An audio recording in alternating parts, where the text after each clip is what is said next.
로마서를 보십시다. 로마서 1장. 우리 유대인을 이해하는 부분에 있어서 로마서는 아주 중요합니다. 나중에 한번 다루게 될 거고요. 자, 로마서 1장 16절, 17절 한번 같이 읽겠습니다.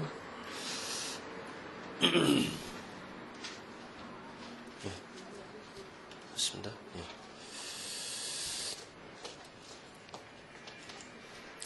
로마서 1장 16절, 17절 같이 읽겠습니다. 내가 복음을 부끄러워하지 아니하노니 이 복음은 모든 믿는 자에게 구원을 주시는 하나님의 능력이 됨이라. 첫째는 유대인에게요 또한 헬라인에게로다. 아멘. 자, 우리가 지금 지난 시간부터 얘기하고 있습니다. 유대인 교육과 유대교 교육은 다르다 얘기했어요. 그래서 시중에 나와 있는 유대인에 관련된 책들 아무리 읽어봐도 그 실체를 알 수가 없습니다. 왜냐하면 유대교 교육은 몇 가지 특징이 있는데 그 첫 번째가 신앙교이거든요. 그래서 반드시 그 안에 이런 신학 체계가 들어가 있습니다. 이걸 모르고 알 수가 없는 거죠. 그리고 유대교 교육은 일반 교육이 아니고 종교 교육이에요. 다른 말로 말하면 사상 교육이라고 할 수 있겠습니다.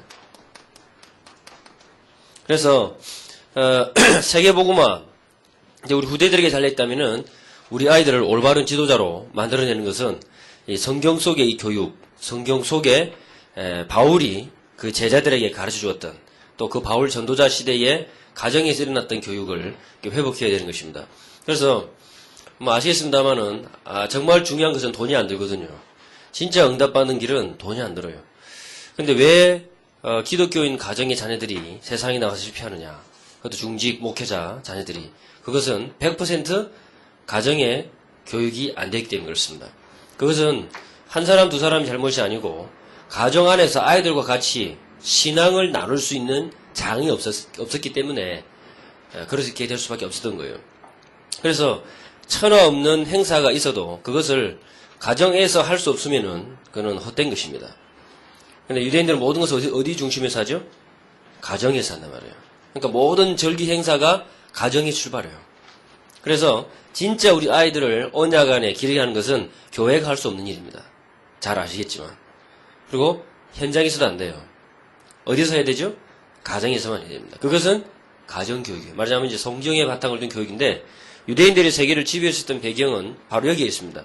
그래서 일반 교육이 아니고 신앙교육입니다. 그래서 싸움은 무슨 싸움이냐면은 복음 가진 여러분과 저의 사상이, 언약이, 신앙이 어느 정도냐 거기에 달려있어요.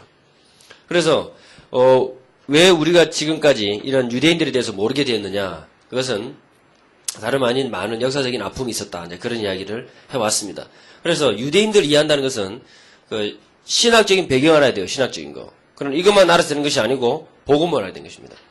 그래서 지금 유대인을 이해하기 위해서 수많은 노력이 있습니다만은 절대 안 됩니다. 안 될 수밖에 없습니다. 왜냐? 바울이 봤던 것처럼 같이 봐야 돼요. 근데 이게 왜 은혜인지 다락방에서는요, 이 바울이 보았던 세계복음화의 그림을 갖고 있어요. 그래서 제가 어느 교수님을 만나서 이야기를 하는데 이 목에까지 막 말이 차는 거 있죠. 하고 싶은 말을 다 해야 되는데 다 하면은 이게 오해가 생길 것 같아요. 지금 전 세계의 가장 이슈가 유대인을 이해할 수 없다는 겁니다. 이해 못합니다. 그런데 감히 지금 우리가 뭘 다루고 있어요? 유대인을 다루는 게 아니라 유대교 교육을 다루고 있습니다. 간이 부었습니다. 네. 완전히 여러분 이제 못 빠져나가요. 어쩌다 이런데 발을 디뎌가지고. 굉장한 겁니다, 이게. 유대교라는 종교에서 가장 핵심이 유대교 교육이거든요. 이게 종교교육. 그리고 이들은 벌써 부담이나 아니면 어려움이 아니라 아주 긍지와 기쁨으로 하게 되었어요.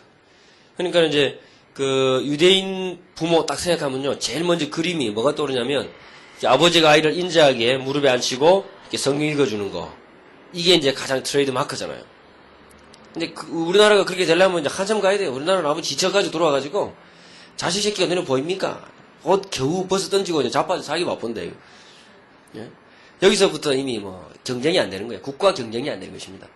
근데 유대인들 이런 정서가 전 세계 어디를 가도 다 돼 있어요.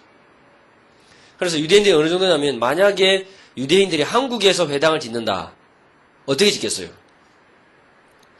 한국에서 회당을 짓는다. 우리나라에 회당 없습니다. 한국에다가 회당을 지으면 이거는 투표를 내야 됩니다. 예.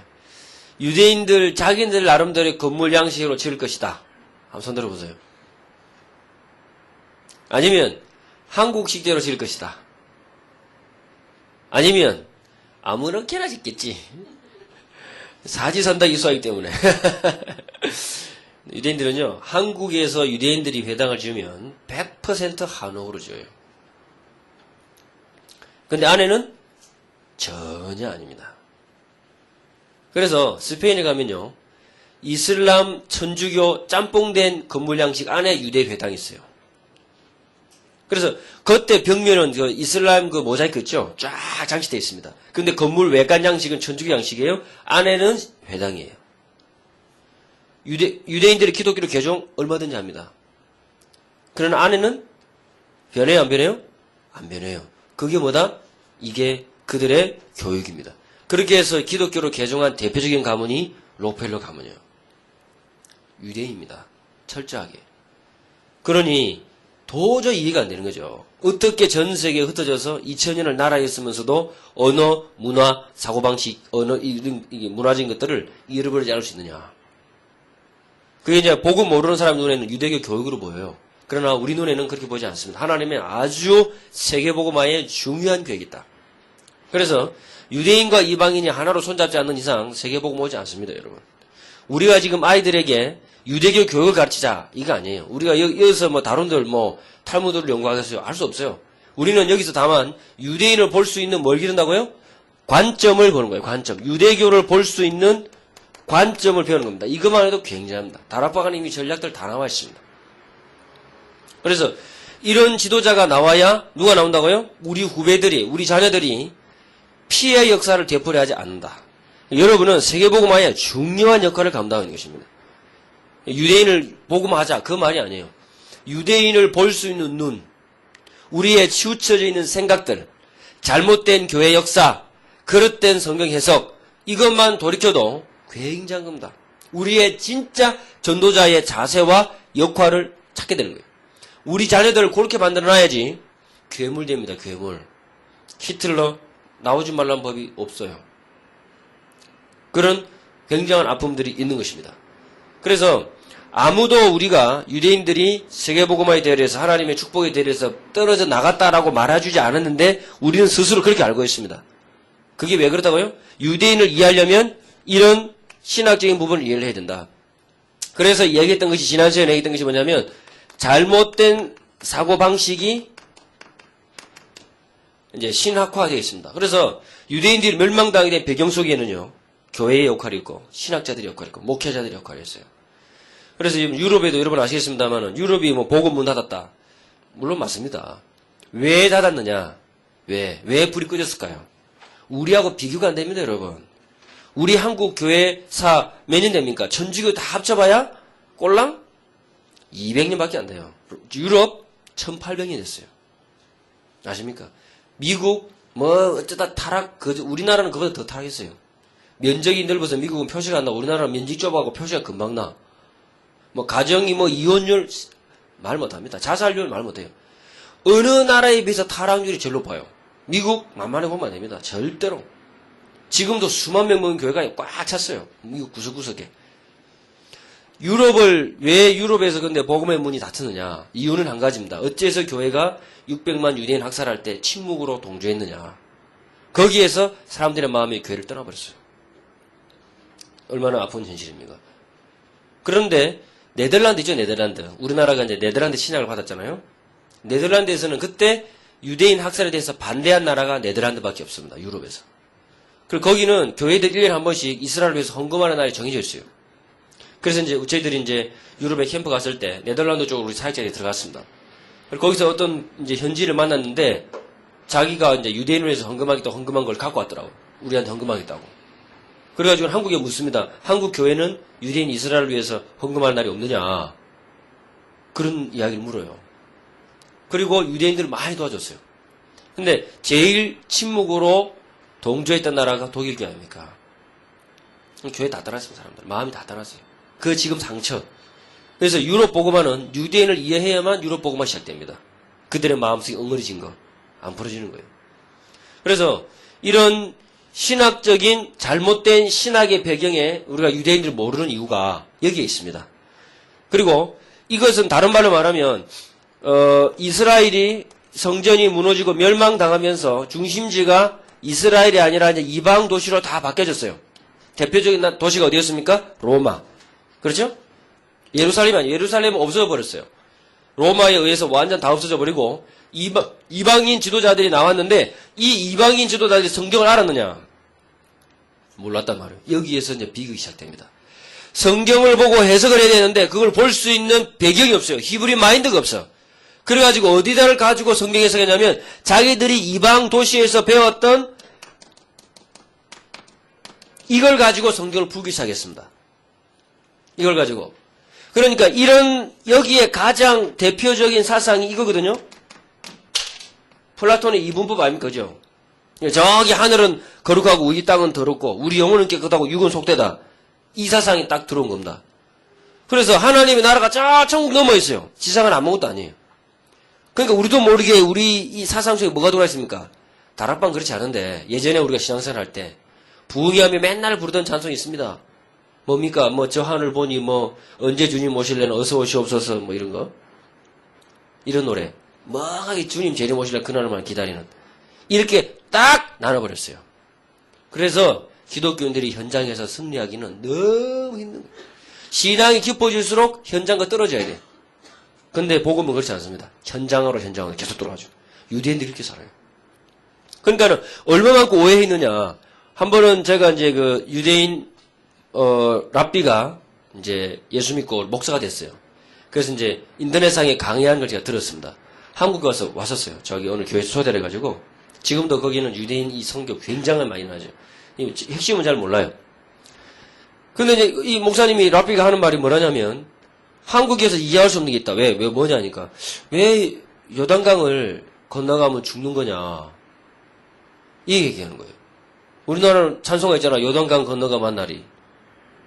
그러니까 왜 요단강을 건너가는 게 죽는 거냐 이해가 안 된다면 설명해 달래요. 왜 그래 됐을까요? 제가 요단강 가봤거든요. 이제 이스라엘 갔을 때 요단강 건너는데 가이드 하시는 분이 히브리 대학에서 아주 오랫동안 공부하셨던 분이 가이드 하셨어요. 성경, 역사, 지리 다 설명하면서 조금 있으면 요단강을 건너갈 것입니다. 신경을 잘 쓰실 때 휙 지나서 건넜습니다. 이러더라고. 또랑이야. 요단강이 아니야. 요단 또랑. 물 금방 차로 오면 지나갑니다. 확 지나가 버린 거냐. 근데 이스라엘은 비가 안 오니까 그죠? 1950년대 이제 독립을 찾고 나서 지금까지 강물이 얼마나 줄었는가 딱 그 표시해놨어요. 이렇게 엄청나게 많이 줄었어요. 근데 성경에 보면은 막 이렇게 요단 강물이 넘쳐나고 막 이런 거 나오죠, 그죠? 계곡이 굉장히 깊을 때 이제 그렇게 되는데 왜 요단강을 건너가는 게 죽는 거냐? 이게 복음이 유대 이스라엘 배경으로 있다가 멸망당하면서 이방 도시로 가면서 이제 애굽 사상 가운데 애굽 여러분 그 신화를 보게 되면요 저승사자가 개 형상으로 있죠, 그죠? 요게 딱 그 나일강을 지키고 있습니다. 나일강을 지나가면 어디 되는 거예요? 죽는 거죠. 요 사상하고 요단강하고 짬뽕 됐어요. 그러니까 어떻게 됩니까? 요단강, 나일강이 아니라 요단강 건너가는 게 죽은 거죠. 성경을 애굽 사상의 신앙에다가 붕덩 담궈가지고 풀었어요. 그게 우리나라까지 돌아와가지고 요단강 건너가 만나리. 이렇게 됐어요. 그러니까 성경이 얼마만큼 멀리 빙 돌아서 왔느냐. 만약에 우리나라에 왔으면은 어떻게 되겠습니까? 한강 건너가 만나리. 부산은 낙동강. 자, 아무튼 너무 이상하게 바뀌죠? 그 정도가 아니고 이거는 짧은 많은 아픔들이 있습니다. 우리가 그 시대의 작품이라고 할 수 있는 최후의 만찬. 이번에 프랑스에서 어느 그 광고회사가 그 최후의 만찬을 그 패러디 해가지고 완전히 뭐 기독교인들이 난리 났습니다. 프랑스에서. 근데 최후의 만찬, 우리가 볼 때는 불후의 명작이지만 유대인들이 성경으로 볼 때는 엄청난 졸작이에요. 왜냐? 딱 보면 그 이제 최후의 만찬을 탁 하는 그 이제 뭐 구도라든지 뭐 여러 가지 시대적인 배경이 이제 굉장히 뭐 르네상스 뭐 계몽주의 맞다 뭐 이렇게 이제 의미를 부여하는데 거기 보면은 6월절 드리는 날이 그 시간을 한번 보셨어요? 해가 어느 정도 떠 있는가? 최후의 만찬 그림을 예 수는 놓고 다 했습니다만은 뭐 별 생각 없이 그냥 예. 유대인들이 안식일을 6월절을 명절을 지킬 때가 언제부터 지키죠? 해가 뜨면서부터? 지면서부터죠. 하루가 시작하는 건 언제부터입니까? 해가 지면서 하루 시작하죠. 우리보다 하루를 반나절을 더 일찍 시작해요. 그러니 경쟁해서 안 되는 거예요, 이방인들이. 우리는 아침에 눈 떠서 하루다 이러죠. 걔들은 벌써 시작했어요. 잽이 안 되죠? 하루 개념이 달라요. 그러니까는 그 최원천 보면요. 얼마나 잘 그렸습니까? 근데도 해가 벌겋게 떠 있어요. 환한 대낮에. 그부터 잘못된 겁니다. 그 다음에 거기에 꼭 올라가야 될 6월절에 반드시 올라가야 될 음식들 하나도 없어요. 그 말은 그 그림을 그렸던 레오나르도 다빈치가 유대인에 대한 인식이 있었단 말이에요? 없었단 말이에요? 없었지. 그 중세 당시에 유대인에 대한 인식이 전혀 없었습니다. 그러니 칼빈도 루터도 올바로 하려고 했지만은 유대인을 보는 눈이 없었기 때문에 그 역사적인 아픔이 계속 되풀이된 거예요. 더 중요한 사실, 반드시 명절 때마다 유대인이 특별히 6월절에는 반드시 빠뜨리지 않는 게 있습니다. 그 자리에 어린이들이 아무도 없어요. 그러니 얼마나 잘못하고 있습니까? 셰익스피어의 무슨 벤시의 상인같이 잘못하고 있는 유대인을 올바로 이해 못하고 있어요. 그러니 어떻게 유대교 교육을 이해합니까? 그러니 이방 일반 이론의 교육 이론들이 세상을 난무하는 거예요.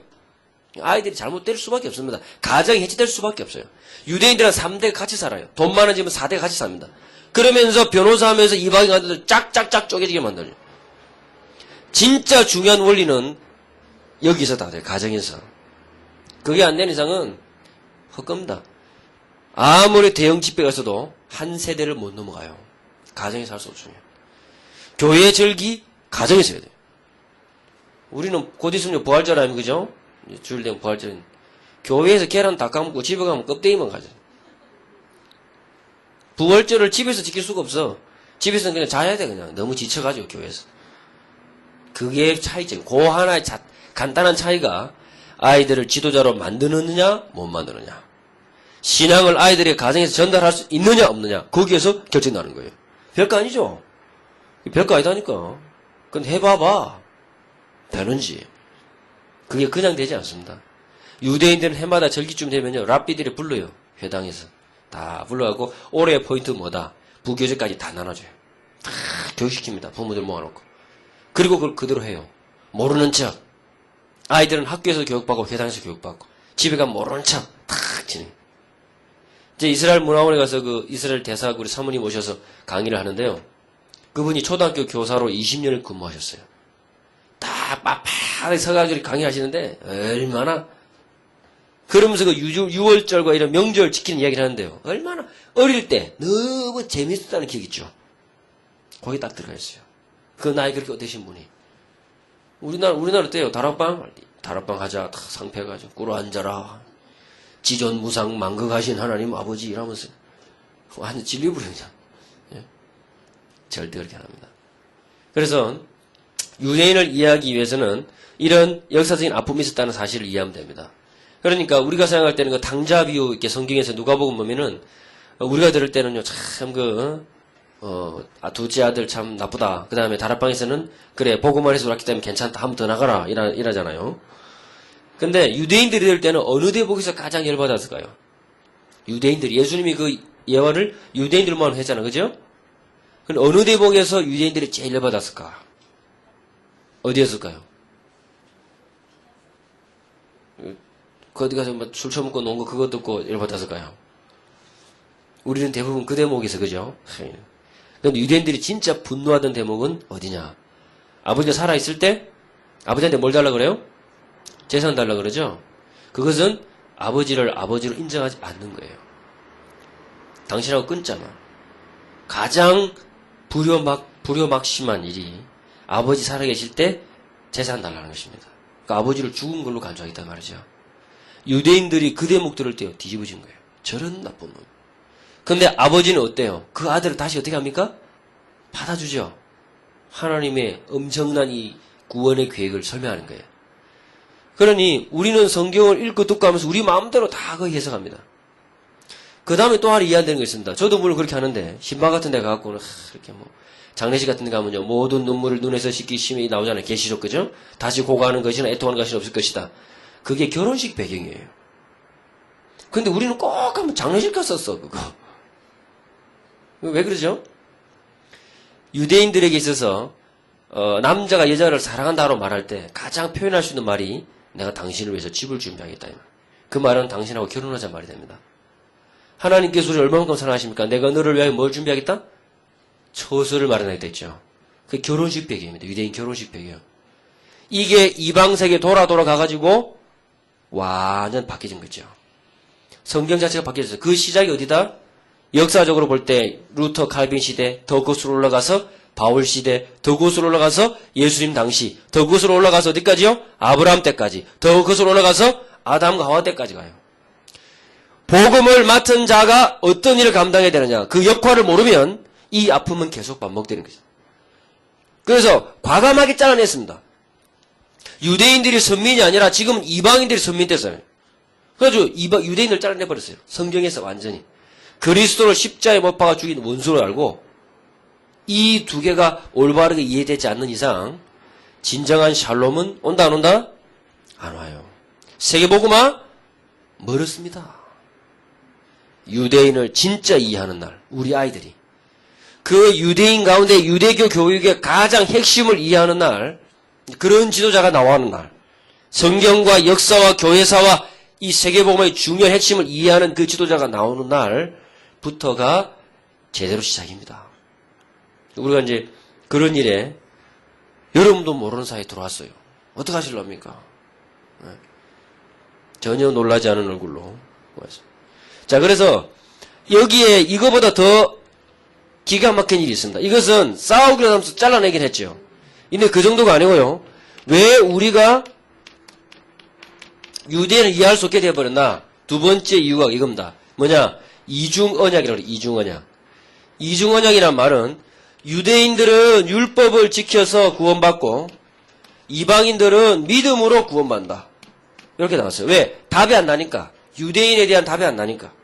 그리고 유대인에 관련된 기독교인들의 역사를 보는 눈은 언제부터 열렸냐면은 2차 대전 유대인을 학살하고 난 이후부터 교회가 안에서 스스로 반성하기 시작했습니다. 지금으로부터 몇 년 전, 오래됐죠. 사진에 재미난 그 신문에요. 한 카드 사진이 딱 실린 적이 있습니다. 무슨 사진이냐면 로마 교황 있죠. 지금 요한 바오로 2세하고요. 그 다음에 영국 성공의 주교 그 사람하고 그 다음에 러시아 헬라의 그죠 정교회 주교 그 세 사람이 베들레헴에서 만나가지고 미사 드리고 이렇게 딱 악수하고 화해한 그런 장면이 있었어요. 그것은 굉장한 역사적인 것을 암시하고 있습니다. 왜? 그렇게 나눠줘 버렸다 이거죠. 용서한다 이겁니다. 천만에 그렇게 하고 될 게 아니에요. 서로 용서한다 안 한다 이전에 세계복음 앞에서 어떤 역할을 감당했는가를 모르는 이상은 진짜 이해는 안 돼. 그리고 기독교인들 가운데 유대인을 이해하려고 노력하는 학자들은 전부 다 자유주의 신학자들입니다. 올바른 이 복음하는 보수주의 신학에서는 그런 시도를 하지도 않아요. 그래서 유대인들을 완전히 다른 길로 몰아버리는 요런 잘못된 생각들이 지금 우리도 모르는 사이에 쭉 교계 안에 흐르고 있습니다. 이런 것들이 유대인들을 이해하는 것을 막고 있어요.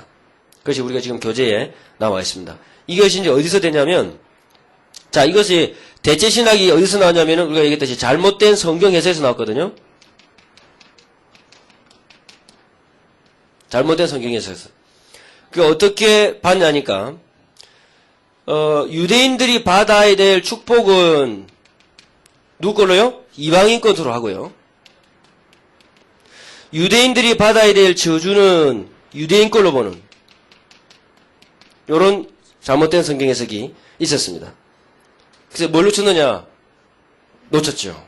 우리가 말하는 현장을 말하는 현장적인 성경 해석을 놓쳤어요. 그래서 유대인들은 어떻게 성경 해석하냐면 유대인들은 문자 그대로 해석해요. 왜? 전부 다 자기 이야기니까. 그러니까 한국에서도 설교하시는 우리 목사님들이 구약 가운데 그 소선지서 있죠. 12권짜리. 한 장, 두 장 짧게 된 성경, 그죠? 그거는 잘 설교를 안 하셔요. 왜냐? 전부 이스라엘이 회복될 것을 얘기하고 있어요. 근데 이방인들 어떻게 해석합니까? 문자대로 해석하지 않습니다. 어떻게 해석하죠? 이스라엘의 축복은 자기 거, 이스라엘의 저주는 유대인 거. 이렇게 딱 해석해요. 왜? 아무도 가르치지 않았는데. 요런 잘못된 성경 해석을 보고 우리는 뭐라 그러냐면 전문적인 용어는 알레고리칼 성경 해석하는데 비유적 성경 해석하는 비유. 뜬구름 잡듯이.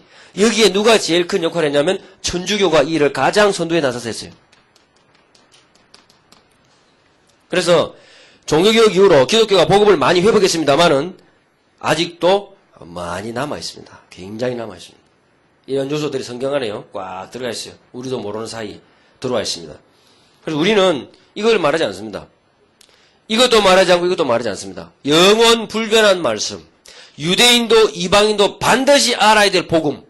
그걸 뭐라 그래요? 무슨 해석이라고 그러죠?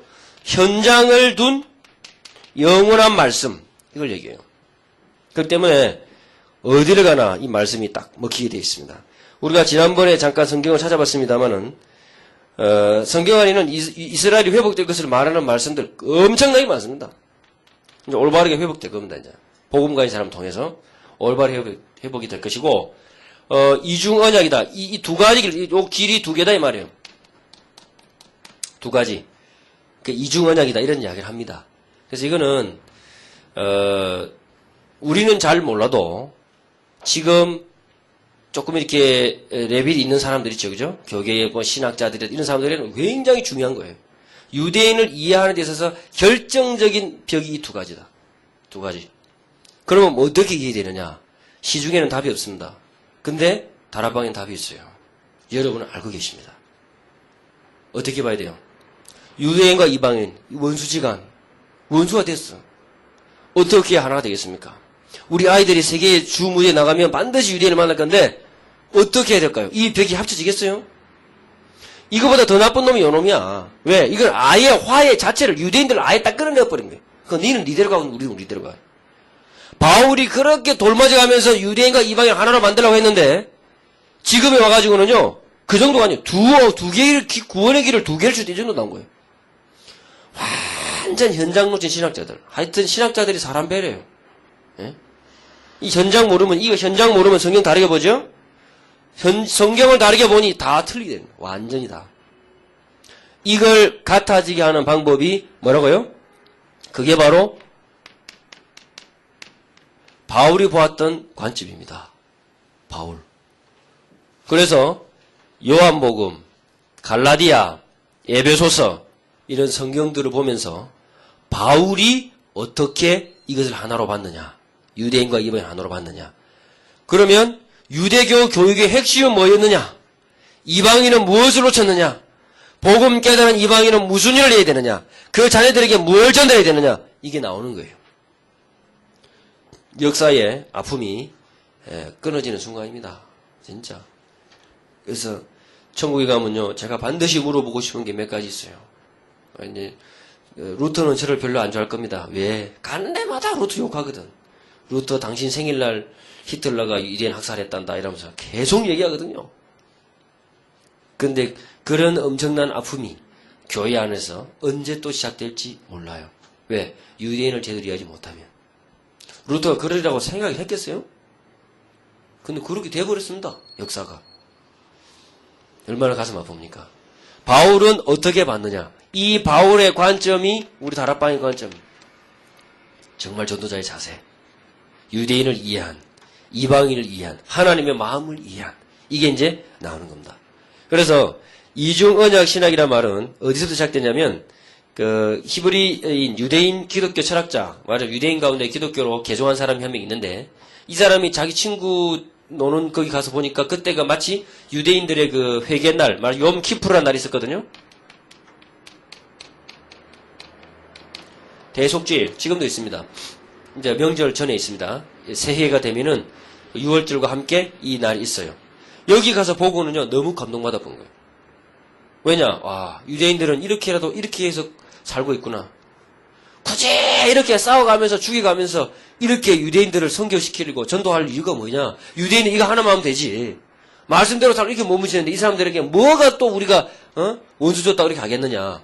요렇게 보고 자기 생각을 잡지다 싫었는데 그 생각이요. 전 유럽에 강타한 겁니다. 뭘 놓쳤어요? 현장 놓쳤어요. 그렇죠? 유대인들에게 진짜 필요한 게 뭔가? 현장 놓쳤어요. 보십시오. 현장 놓치면 성경 해석 잘못되죠. 현장 놓치면 신학이 잘못되죠. 현장 놓치면 역사가 뒤틀어져요. 이게 교회사의 결론입니다. 교회사 어려운 거 아닙니다. 이게 반복되어 왔어요. 바울이 보았던 올바른 것을 보지 못하고. 그래서 오늘 로마서 1장 16절 17절 보니까 뭐라고 나와요? 오직 의인은 믿음으로 말미암아 살리라. 그러면서 복음은 하나님의 능력인데 그 다음에 뭐라고 나와요? 첫째는 누구에게요? 유대인에게요. 그 다음에는 누구에게로다? 헬라인에게로다. 갑자기 성경이 안 들어옵니까? 1장 16절에 보니까 돼 있죠? 그렇게. 구원을 주신 하나님의 능력이 되면 첫째는 누구에게? 유대인에게. 이게 무슨 말입니까? 첫째이란 말이. 유대인이 우선이란 말인가요? 이거 얘기하는 사람은 그렇게 봐요. 그래, 유대인이 맞지. 응?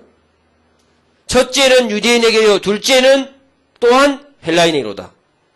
그러니까는 유대인이 복음 받고 그 다음에 이방인이 복음 받는 거 아니냐 이렇게 나온 겁니다. 둘 다 잘못 본 거지. 성경을 너무나 잘못 보기 시작했어요.